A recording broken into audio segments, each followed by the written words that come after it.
Hello everybody, I'm John and this is Self Perspective. Today I want to talk to you a little bit about getting ready to go to market. Not the grocery store, but getting ready to take your job search to market. And we want to start by saying it's important to have all your settings up to date. And I'm not talking about your computer. We're talking about contact information. So let's quickly review the basic stuff that a lot of people should be aware of, but a lot of people kind of forget in the rush and the pressure and the anxiety of having to start looking for a job. The first thing you want to do is be sure that all of your contact information is current across all the platforms that you use.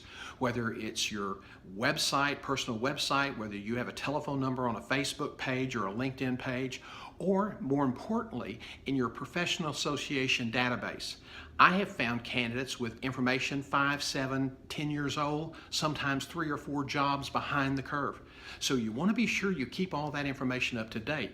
Even if you're not looking for a job, it's kind of reflects badly on you not to pay more attention to your professional association's database. So be sure all your information's up to date.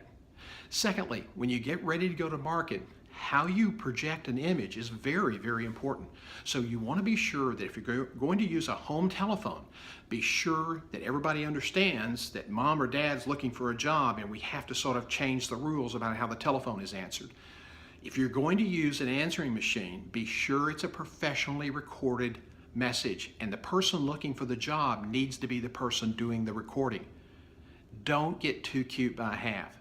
Once I called a candidate for a finance position, a CFO as a matter of fact, and when the phone answered, all I heard was a cow mooing.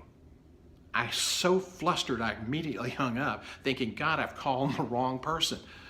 And I called back and was reacquainted with the cow. And here was the message. Barb and I are too busy out feeding the animals right now. We'll get back to you as soon as we have time. Thanks for calling. I almost didn't leave a message. It was a pretty amazing experience. That might be cute for family members and friends, but if you're in the job market, I really suggest that you sort of lose that cute voice answering message during the job search time.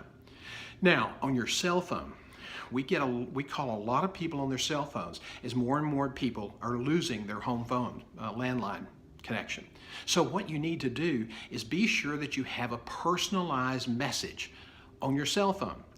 It is very common for us to call a potential candidate and get a generic telephone generated answer message that says basically if you've reached this number and nobody's available, and leave a message and whoever we call will call us back.